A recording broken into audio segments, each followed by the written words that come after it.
The United Nations says roughly 1.9 million people in Gaza are homeless amid ongoing bombardments by Israeli forces after the collapse of a fragile 2-month ceasefire in March.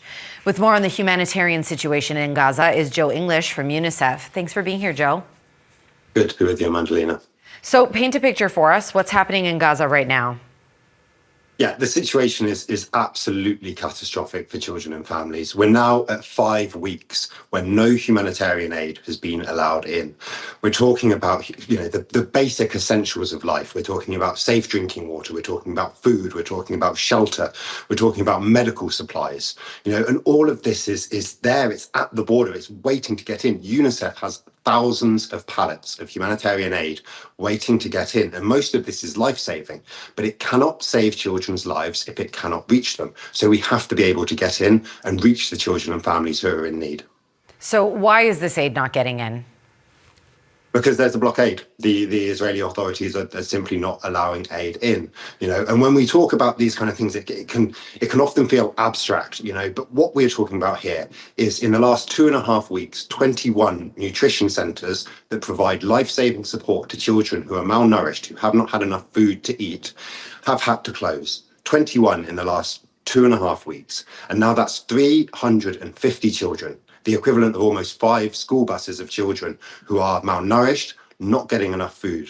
And you can only imagine the situation for their parents, absolutely beside themselves with worry and concern about how they're going to keep their children alive. So we have to be able to get in. During the ceasefire, we were able to get in and provide children, families, with nutrition supplies, with medical supplies, with safe drinking water. We were repairing wells and water sources.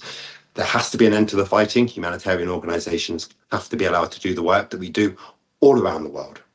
Yeah, absolutely. And that's my next question. How difficult is it for the relief workers to operate in this situation?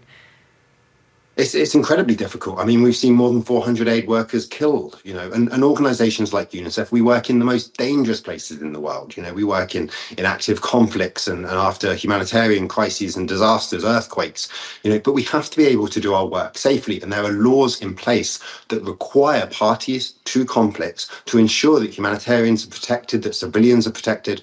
We're not asking for any new laws. We're just asking for international humanitarian law to be respected and for the parties to the conflict to allow us to do our job. How can people watching help or make a difference? Is there anything that can be done?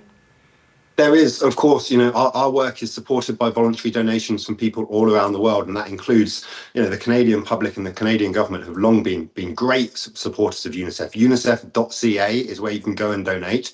And I promise everyone watching that we will do everything that we can to make sure that every dollar we receive is going to children who need it, and we will not stop until we reach them. But every morning we're waking up seeing reports of more children killed and injured. So the first thing has to be an end to the fighting. And I can imagine if that blockade continues, those numbers will go up. Joe, we appreciate your time today. Thanks so much. That's Joe English from UNICEF.